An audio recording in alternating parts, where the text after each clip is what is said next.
Seguimos en Actualidad Preventiva. No sin antes recordarle suscribirse a nuestro canal y darle a la campanita para que le lleguen las actualizaciones y cada vez que el programa se sube y ustedes puedan por ahí mismo interactuar con nosotros. Lenín, otra de las cosas que he ido viendo que la inteligencia artificial o este tipo de herramientas que tú señalas, que son conocidas más bien como RegTech, porque ayudan con el cumplimiento regulatorio, permiten también en ese proceso de debida diligencia incluso identificar con el rostro, con las mismas huellas, con la forma de comportarse de la persona, si esa es la persona si es nuestro cliente y si esa es la persona, y permite incluso asegurar la misma confidencialidad de la información, que no haya una violación o sea, que no sea otra persona que esté utilizando tus herramientas para hacer algún tipo de transacción. Veo que también permite, por ejemplo, tú entraste y estás entrando en una computadora distinta y te manda un mensaje para que tú...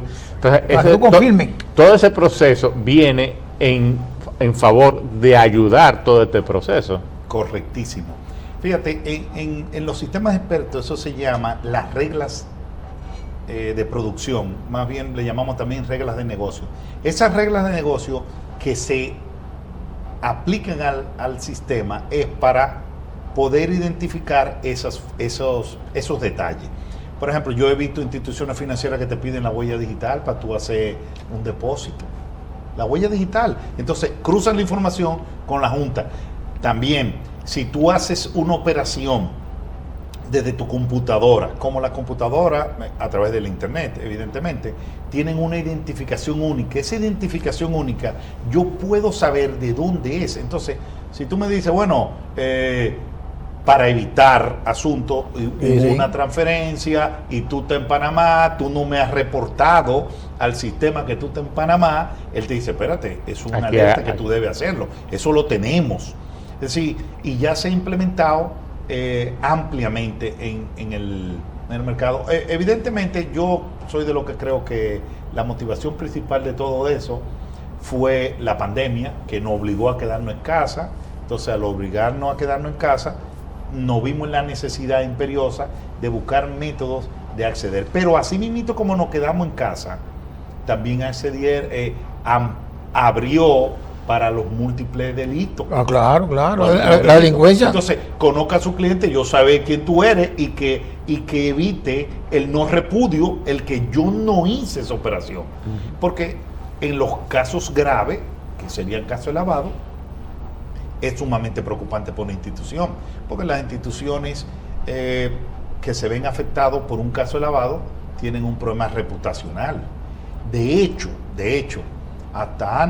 no sé si cambió la ley, pero en España las instituciones financieras, si no hacían la debida diligencia correcta y no lo hacían adecuadamente, con la tecnología adecuada, podían ser demandadas.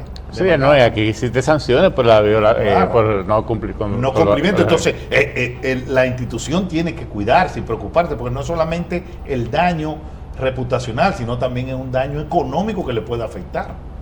Y ese tema, Lenin, que ahora con tantos delincuentes, que uno se esfuerza en los controles, pero los delincuentes también andan y a veces andan más adelante que nosotros. ¿Cómo la inteligencia artificial pudiese realmente ayudarnos a nosotros? Porque Arnaldo decía que quizás se puede identificar cuando alguien que no es el usuario está haciendo uso de tu clave, por ejemplo. Y te entraste a un ordenador que no es el que tú usas normalmente y dice, mira, esto no es lo que usted usa, verifique que es usted. Y está el doble autentificación. O sea, ¿cómo realmente pudiéramos determinar para hacer un mejor trabajo? Sí, ahí la inteligencia artificial le pide ayuda a su hermano, que se llama la informática, que es su papá en este caso, pero tiene un hermanito que se llama ciberseguridad. Entonces, las políticas de ciberseguridad, aunque nos estamos enfocando en el internet, sí, que es realmente lo más importante, el que más se utiliza, ahí viene eso. ahí interviene las políticas de seguridad que tú puedes implementar en el ciberespacio, que en este caso en el Internet. La doble autenticación es una. Por ejemplo, una de las muy común es mandarte un token de seguridad. Sí. Es decir, independientemente tú dices quién tú eres, tú tienes tus credenciales correctas, es decir, tu usuario, tu clave correcta, estás en la computadora correcta, yo te mando una confirmación de que tú tienes que poner esos 7, 8, 10 dígitos. Y si no manda, si no hay forma. O mándame una foto. Esa foto que la tienen las instituciones de supervisión, tienen eso para la superintendencia de banco en su producto que tiene. Tú le preguntas, Sí, ¿en qué cárcel tú estás? No, y te dice, tómate una foto, gira a la izquierda, gira a la derecha, para él validar que tú eres tú y Sí. no simplemente una foto. Sí. Es decir, sí, se hace mucho, pero ahí la inteligencia artificial y los sistemas expertos se ayudan de alguien que está más especializado, que es las políticas de ciberseguridad. Entonces es definir esas políticas, evitar que no sea una foto, evitar garantizarte que tenga un método biométrico, es decir, o los ojos o la huella, Sí, sí. ¿de acuerdo? Que tenga una confirmación del equipo que tú reportaste, porque por ejemplo tú pones tu celular, entonces yo voy a mandar el SMS a tu ese celular, sí, señor. o un correo también, Sí. aunque los correos los hackean tanto, así que hay que tener cuidado, o un WhatsApp también puede ser, es decir, sí, la inteligencia artificial tiene mecanismos ayudado por la ciberseguridad, y el truco está en definir buenas políticas.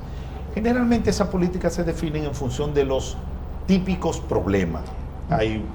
Se estudia, se dice, mira, los grandes problemas son que te roban la clave, que tienes claves muy débiles, 1, 2, 3, esa a mí me encanta. Esa la tiene.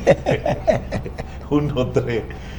Ahí hasta un mes. Ahora me rieron porque mientras yo estaba estudiando, yo estaba en la Universidad de Carlos V con mi profesor y resulta que yo puse mi clave. Oye, mi clave, El Herrera, ¿verdad? Ese era mi usuario. ¿Tú sabes cuál era mi clave? El Herrera. La misma. Él hizo una depuración y al primero que llamó, como yo era el estudiante de otra fue a mí. Dice, vea que en tu país no saben poner clave. Lenny, yo me he encontrado, por ejemplo, perdóname, Arnaldo, con algunas dificultades. Por ejemplo, estoy en Estados Unidos y mi teléfono no tiene roaming y no tengo quizá internet. O sea, pero estoy conectándome en una computadora y entonces me están pidiendo información y me dicen que me va a mandar a mi teléfono un código. ¿Y cómo lo voy a recibir? Eso me ha pasado, inclusive te voy a poner otra más. Yo estaba en New Jersey, iba a ir a la oficina de Social Security y cuando llegué a la oficina, o sea, llegué bien, cogí un taxi, llegué bien, pero cuando llego allá no tengo internet. Y le digo al señor que si no hay una conexión para yo wifi para conectarme. No hay. ¿Y cómo me conecto entonces? ¿Y tú sabes lo que tuve que hacer? No. Tuve que caminar a pie. Porque no pude comunicarme con el Uber ni con nadie. No tenía conexión de ninguna. Yo tenía aquí, ¿cómo se llama? Cuando te vas afuera, de la telefónica dominicana, que tú tienes, te da opción fuera, internacional. Sí. El roaming. Pero no me funcionó el roaming. Sí. Entonces tuve que caminar muchísimos bloques a pie para llegar a mi casa. Y preocupado, va y te atracan. No, asustado, con una mochila atrás. Tú que no estabas acostumbrado No, pero a caminar. y llegué sudado también, además. Sí, mira, te cuento, las instituciones financieras y sus sistemas ayudan mucho a eso. Mira, cuando tú haces tu registro, fundamentalmente para la tarjeta de crédito, porque es donde hay mayor nivel de fraude y delito a la institución financiera, ellos te piden que le dé un teléfono de contacto. Como tú reportaste el lugar que iba, ellos te dan un margen de gasto. Por ejemplo, si tu consumo de gasto normal, eso lo hacen los sistemas expertos de inteligencia artificial, si tú normalmente gastas $500 y no se pueden comunicar contigo y tú estás gastando en ese rango, ellos te lo dejan pasar, para que no pase vergüenza en el hotel, o en el Burger King o el McDonald's. Bueno, tú no vas a esos sitios, tú irás Sí, yo voy, al restaurante. Yo voy, también yo voy. Entonces, ellos te dan ese margen. Pero para eso, tú tienes que reportar lo que tú te ibas. Donde ellos le dan la alerta mayor es cuando tú no reportas nada y aparece una transacción en Panamá. Exactamente. Entonces ellos dicen, espérate, no hombre no está aquí. Te la bloquea, aunque sea de un centavo. Sí. Lenín mencionó una palabra ahorita que es muy importante, que es minería de datos. Y precisamente todo esto trabaja en base a esa minería de datos. Las personas no se han dado cuenta que cada vez que interactúan en el ciberespacio, cada vez que interactúan a través de su teléfono, del internet, van dejando rastros de su comportamiento, de la IP de ese celular, Sí. el correo que puso para poder registrar, y todo eso va creando una información, le va creando un perfil a esa persona, y eso es lo que permite a estos tipos de sistemas poder incluso asociarte a tu comportamiento. Eso es lo que se ha venido conociendo como identidad digital. Ahorita yo dije huella digital, es identidad digital que se viene a comparar a tu huella digital de los dedos. Entonces, tu comportamiento en el internet, en el ciberespacio, va dejando rastros únicos para ti. Claro. Y eso te va creando lo que es tu identidad digital. Pero ¿cómo podemos hacer uso de de toda esa información? Vemos ya como se llaman la Big Five, están utilizando incluso esta información y están entrando hacia lo que es dar incluso servicios financieros. Tenemos a Amazon, a Apple, que están la Big Five. Bueno, ahora se me olvidó el nombre. Sí, mira, Arnaldo, eso es tan real y lo estamos viendo que serán nuestros retos del futuro. No solo eso, hasta en el supermercado saben lo que tú compras. Es decir, esa huella digital está metida en tu celular. Tú hablas y a veces el celular te dice. Te comienzan a mandar cosas. Las redes sociales, cuando tú le das un like, darle un like a una información, a una información, te mandan le comienza a generar un perfil sobre ti y en base a ese perfil pueden darte lo que tú necesitas. Es decir, definitivamente es como tú planteas. Es decir, el gran reto hoy es cómo toda esa información a través de la inteligencia artificial tiene una rama que se llama Machine Learning. No me gusta decirlo en inglés, pero es que es tan popular. Así que llama. Es ingeniería de la ciencia de los datos, donde eso es una rama que se está desarrollando mucho en la inteligencia artificial y que se está utilizando en todos los aspectos de la vida cotidiana nuestra. Bueno, hablando de debida diligencia, hay unos temas con unas normas internacionales de debida diligencia que nos gustaría que tú nos explicaras. Son ISO, son normas ISO, ¿verdad? Correctísimo. Entonces, explícanos un poquito sobre eso, porque ahí hablamos de ISO 9000, 27001, 37000. Sí. Que ese 37000 es la de soborno. La de soborno. No me acuerdo, pero hay una ISO de soborno. Sí. Correcto. Mira, existe una normativa, la 19600, si mal no recuerdo, que es una norma ISO para la gestión de cumplimiento, compliance, como ellos le dicen en inglés, que ese es otro de los problemas. Tenemos muchos términos en inglés, pero es que hay que usarlos. Así es. Hasta que encontremos uno mejor en español. Esa norma nos ayuda, como todas las normas ISO, como todos sabemos, lo que se trata con las normas es estandarizar. Sí. Entonces, tomar las mejores prácticas que otros han hecho y cómo la normalizamos. Esta norma, la 19600, tiene la ventaja que nos permite identificar los objetivos para la gestión de cumplimiento, definir políticas, definir procedimientos, definir indicadores, definir riesgo, que es fundamental. Claro, todo eso que esté apoyado por la alta gerencia, porque no vale la pena ninguna norma que tú la trates de implementar si la gerencia no tiene eso. Si la gerencia no tiene eso, pierden su tiempo. ¿Cuál es la ventaja que tienen las normas, esa norma ISO y muchas otras más? Es que te permite certificarte. Las certificaciones ayudan a las instituciones, le da prestigio. Y evidentemente, si tú vas a un banco que tiene una norma ISO que dice que ellos hacen la debida diligencia adecuadamente y certificada por un tercero, te da más garantía de tú llevarlo a otro banco que no lo tenga. Entonces te permite una diferencia competitiva en el mercado. Esas normas son costosas. No son costosas.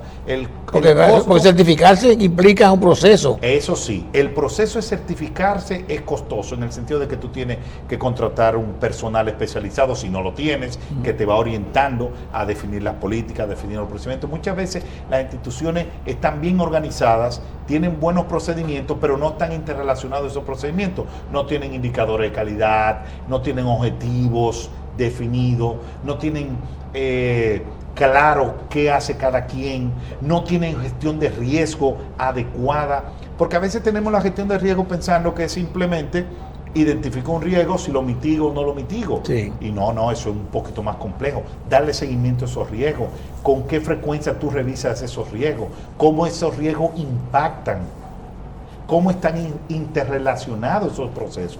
Sí, ahí se combinaría con la otra ISO, que es la 31.000, que es la que maneja la de riesgo. La de riesgo, se van interactuando. De hecho, bueno que lo dijiste, ya prácticamente todas las normas ISO tienen un acápite de gestión de riesgo, independientemente de cuál sea. Y aquí nosotros tenemos una institución que genera normas, Indocal. Sí, Indocal sí. genera... No estoy seguro que genere... Son de calidad. Sí, el Instituto de Calidad, pero sí la ISO 9000. Exacto. Es decir, que no estamos tan desfasados en ese aspecto. Pero ahora tenemos que contratar empresas internacionales que están certificadas para certificar. Para certificar. Entonces vienen aquí, te hacen un levantamiento y te forman un equipo de gente. Y te forman un equipo. Como lo hicimos en CIPEN, cuando estábamos los dos allá. Sí, así mismo. Y logramos la certificación. Claro, sí. Sí, correctísimo. Un tema que siempre se utiliza o se alega en este tipo es que con todo esto de estos avances entonces viene y la parte humana, porque todo esto entonces echa hacia un lado lo que es personal que hacía eso y que lo hacía de manera manual, pero también tenemos que ver, hay que poner en una balanza también las ventajas y las desventajas. También tenemos las ventajas de la eliminación de los errores, de incluso hasta reduce el costo. Sí. Pero yo en realidad no afirmo la totalidad de que esto conlleva a desplazamiento humano, porque ese personal, ese equipo, esa información tiene que ser obligatoriamente manejada. O sea, tú lo que vas a tener que especializarte un poquito más y ese que ya no se especializa, entonces ese sí va a ser desplazado. Entonces vamos a tener que irnos también adaptando a los tiempos. Correctísimo. Mira, te voy a decir algo. Todas las normas ISO, lo primero que te preguntan, el activo humano, tú lo evaluaste, tú lo tienes pendiente. Sí. Porque a veces no pensamos que los activos nada más son las computadoras, los procesos, los procedimientos, los instructivos. El humano es importante. Es el principal recurso. Estoy 100% de acuerdo contigo, Hernando. Miren, no es verdad que va a sustituirlo, lo va a obligar a especializarse. Y yo le pongo un ejemplo sencillo. En los años 80 en San Cristóbal, donde es mi abuela materna, que ya no está con nosotros, pero habían cocheros. Sí. Habían coches que te llevaban de mi casa al parque, de la casa de mi abuela al parque. Sí. Hoy no hay cocheros, pero eso se transformaron en motoristas. Peor, pero se transformaron. Oye, hay coches automáticos también ahora, no son sí. Que no tienen caballo. Hay el maltrato animal también. Hay más turístico, cosas así. Perdón. Pero donde quiero llegar es que no es verdad que lo va a sustituir, lo va a especializar. Y esa especialización incluso podría mejorar su calidad de vida desde el punto de vista económico. Podría. Sí. Bueno, para seguir hablando de estos temas y los seguiremos haciendo en el segmento siguiente.